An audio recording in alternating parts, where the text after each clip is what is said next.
Welcome back. This is His Word Unveiled. Today we are hitting Genesis chapter 33 and 34. There's some pretty crazy, intense things in these chapters, so you guys will enjoy them. I know it.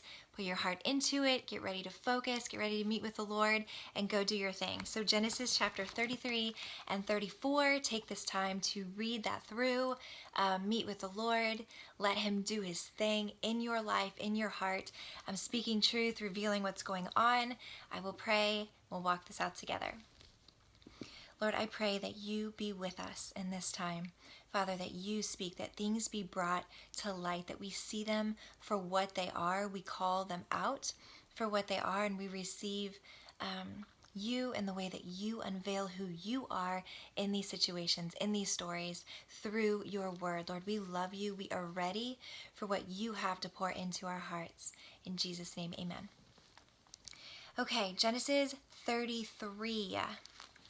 So we saw in Genesis 32 that they were on their way. So Jacob and all of his wives and children were on their way back to their father's land. So they are going back home. We then saw that he sent them across the stream, and Jacob stayed back and had that incredibly intimate encounter with the Lord where he wrestled with him. His name was changed to Israel. And that is where we left off, with Jacob limping around because the Lord touched the socket of his hip and it is dislocated as a permanent reminder to Jacob of that powerful encounter he had with the Lord.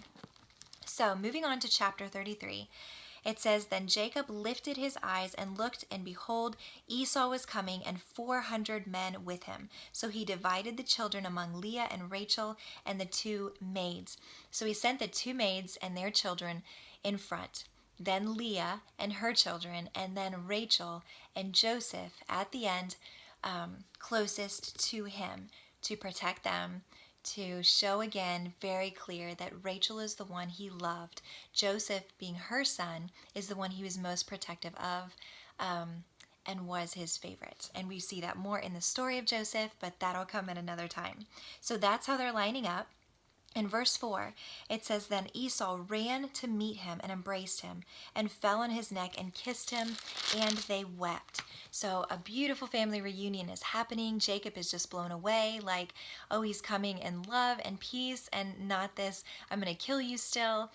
So all things good, all things great. Then the maids came, and Leah came, and Rachel came, and they all bowed before Esau. Everybody's meeting everyone, big happy family.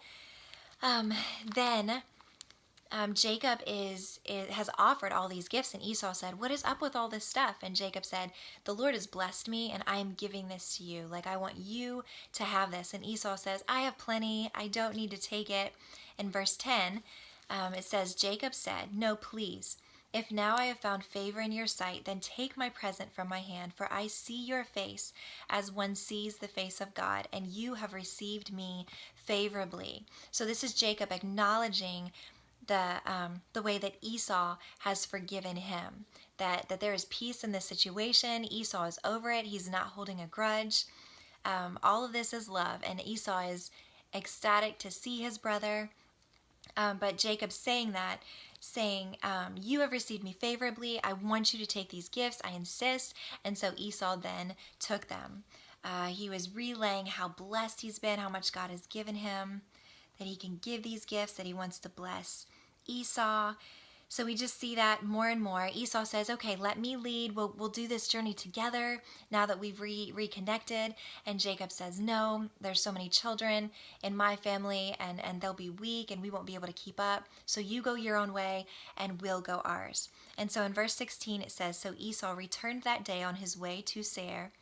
Verse 17 says, Jacob journeyed to Succoth and built for himself a house and made booths for his livestock. Therefore, the place is named Succoth, meaning booths. So Jacob is just setting up his tents, finding a place to settle down and live. Then in verse 18, this is important, guys. Focus in here. Bring it in and hear this very clearly. Verse 18, Now Jacob came safely to the city of Shechem, which is in the land of Canaan, when he came from Padan Aram and camped before the city. Okay, it says, now Jacob came safely to the city of Shechem. Now, when I read this, it made me think, okay, back in Genesis chapter 28, where Jacob lays that out and saying, okay, if you do this, if you do this, if you do this, then you'll be my God. So now Jacob came safely to the city of Shechem, which is in the land of Canaan. So I'm going to jump over to Genesis chapter 28, if you want to flip over with me, and we will refresh our minds with this. This is so good. 28 verses 20 and 21. It says, then Jacob made a vow, saying, if God will be with me and will keep me on this journey that I take, and will give me food to eat and garments to wear, and I return to my father's house in safety, then the Lord will be my God. Flipping back over to Genesis chapter 33 that we just read, verse 18 says, now Jacob came safely to the city of Shechem, which is in the land of Canaan. And Jacob said if that would happen, that he would make him his God. So reading on, it gets better and better. So these last two verses. Verse 19, he bought the piece of land where he had pitched his tent from the hand of the sons of Hamor, Shechem's father, for 100 pieces of money. Then, this is verse 20, this is so good. Then he erected there an altar and called it El Elohe Israel. That means God, God of Israel. Oh my goodness, that's so good. Jacob said back in 28, if you do this, if you do this, if you do this, if you do this, and if you bring me home safely, then you will be my God.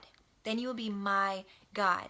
So we saw in the chapter before that when he was freaked out about Esau coming and hearing that he was bringing 400 men, that he cried out to God with the approach of, you are the God of my father Abraham, you are the God of my father Isaac.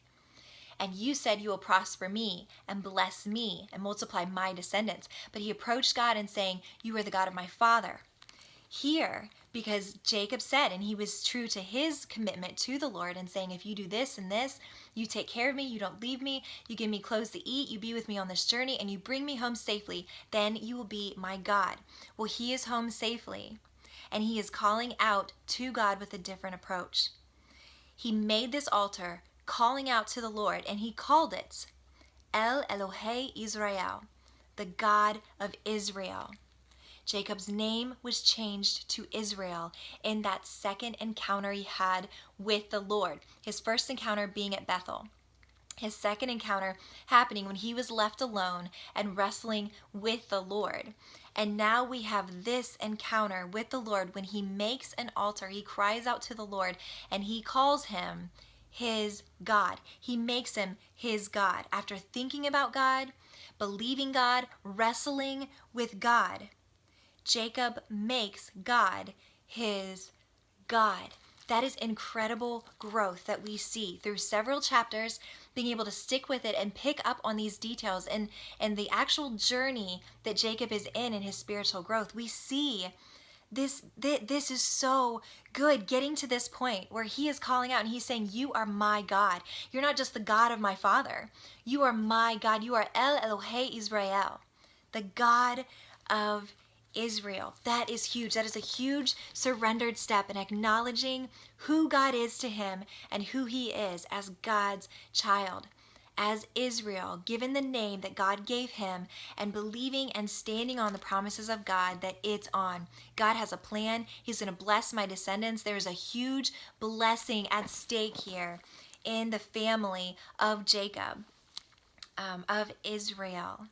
So El Elohe Israel is what he called that altar, how he's calling out to the Lord and building this altar. Okay, so then even bringing back the city of Shechem, so that's where he is. And remember that Shechem was the place that his grandfather Abraham had that first encounter with the Lord when he came down and he was so clear in saying, I will bless your descendants, I will do this, I'm going to bless you, I'm going to multiply all this stuff that I'm going to do. That happened at Shechem, where it was the oaks of Moreh, meaning teacher, that he was getting ready to teach him and grow him and start something new. And we see it just go all the way down, full circle, and having Jacob here at that place in the city of Shechem acknowledging God, proclaiming and confessing that God is his God. El Elohe Israel. So good. So we see that he bought that piece of land. This is the city of Shechem is in the land of Canaan. And he buys this piece of land from the sons of Hamor. So there's Hamor is the father, his son is Shechem. So that finishes up chapter 33. This moves us into chapter 34 with these same characters, with Shechem and his father Hamor. Yes. So chapter 34 then. Now Dinah, the daughter of Leah, whom she had borne to Jacob, went out to visit the daughters of the land. So we see then, remember Leah, that chapter where Leah was having all those children born to Jacob, and that whole just competing, ugly chapter where both women, Rachel and Leah, were dealing with just their identity and jealousy and comparing each other to one another, and all this striving and heaviness. In that chapter, it laid out all the sons. So Leah bore 6 sons to Jacob, and then it said, and then Leah had a daughter named Dinah. So this is Dinah. So Jacob's daughter, Israel's daughter. Now Dinah, the daughter of Leah, whom she had borne to Jacob, went out to visit the daughters of the land. Verse 2, when Shechem, the son of Hamor, the Hivite, the prince of the land, saw her, he took her and lay with her by force. He was deeply attracted to Dinah, the daughter of Jacob, and he loved the girl and spoke tenderly to her. So Dinah was raped. Jacob comes and settles in the city of Shechem. So they are in the land of Canaan, and they are living with, I don't want to say this wrong. Is it the Hivites? Yes, the Hivites are living in this land. So Shechem is a Hivite. His father Hamor is a Hivite. They are living in the land of Canaan with the Hivites. This is where the Lord brought Jacob back, saying, this is the land I'm going to give your descendants. Settle here, remain here. So he pitches his tent, he buys this land, and then Shechem rapes Dinah while they are there on the land, living there, settled in. It says that Shechem spoke tenderly, loved, desired Dinah. In verse 4, so Shechem spoke to his father Hamor, saying, get me this young girl for a wife. Now Jacob heard that he had defiled Dinah his daughter, but his sons were with his livestock in the field, so Jacob kept silent until they came in. So Jacob is remaining quiet. He finds out that this was done, that his daughter was raped by these men, and he is not happy. He relays this to his sons, and they are furious. They are fuming. In verse 7 at the end, it says they were very angry because he had done a disgraceful thing in Israel by lying with Jacob's daughter, for such a thing ought not to be done.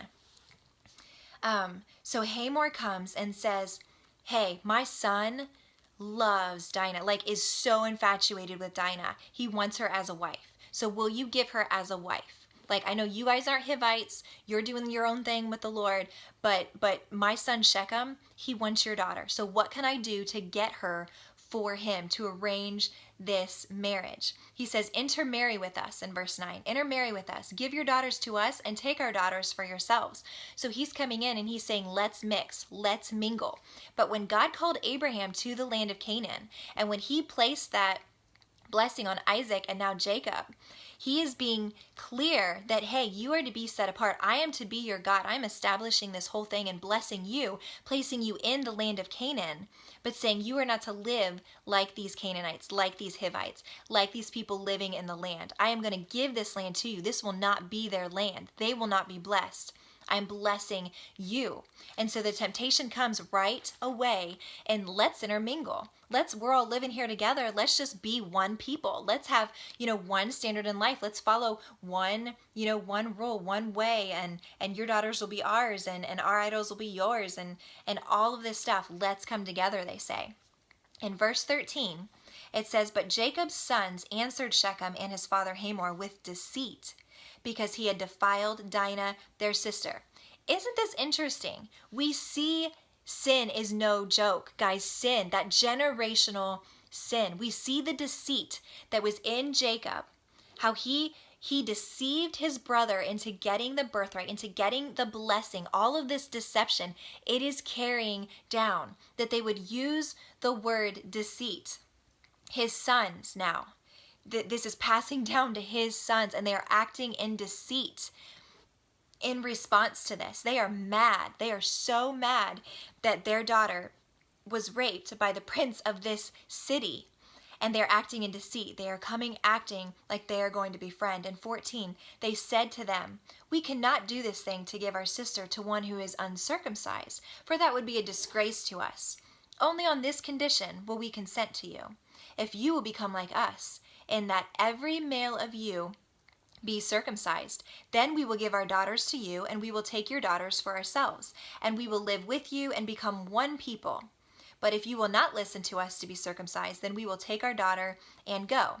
In verse 18 it says, "Now their words seemed reasonable to Hamor and Shechem, Hamor's son. The young man did not delay to do the thing because he was delighted with Jacob's daughter." So this dude is willing to be circumcised himself and to have the entire city be circumcised so that he can have this girl. That's what you call desperation.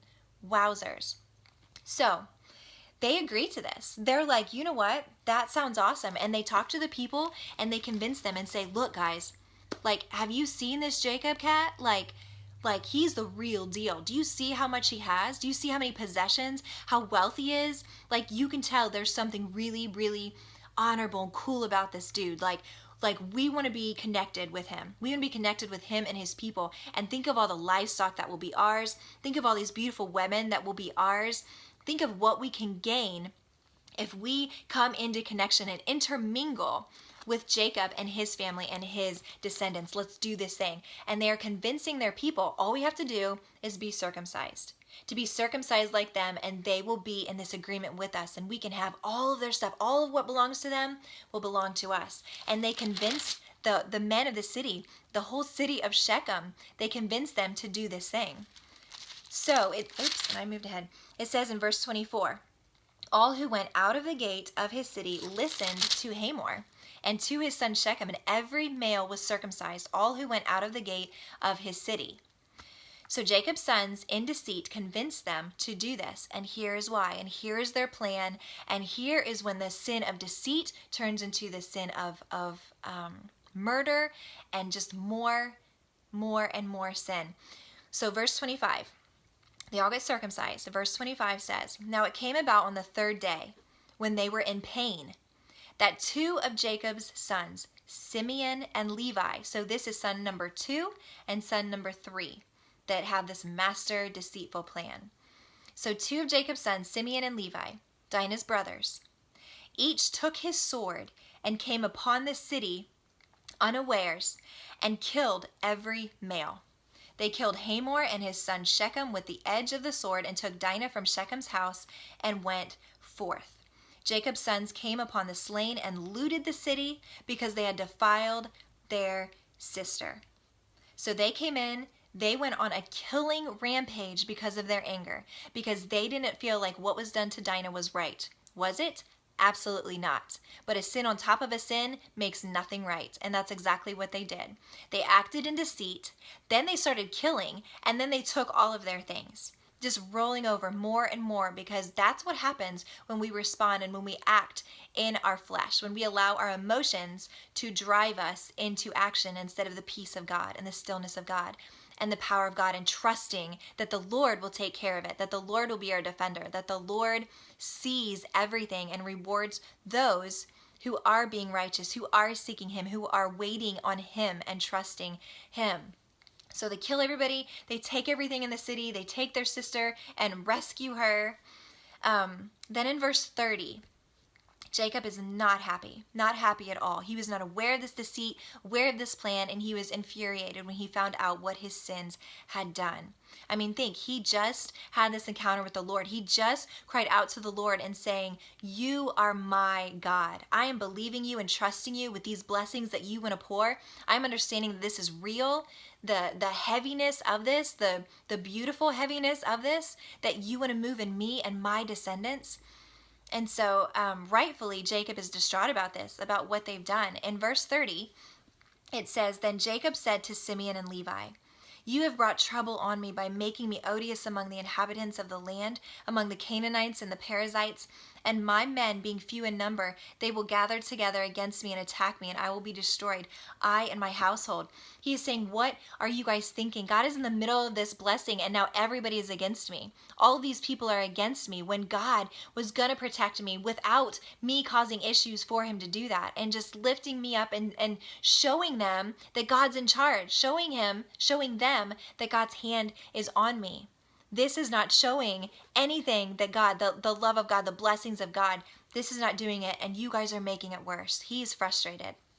Then in verse 31, it says, but they said, should he treat our sister as a harlot? No remorse at all. They just justify their deceitfulness, their foolishness, their rage.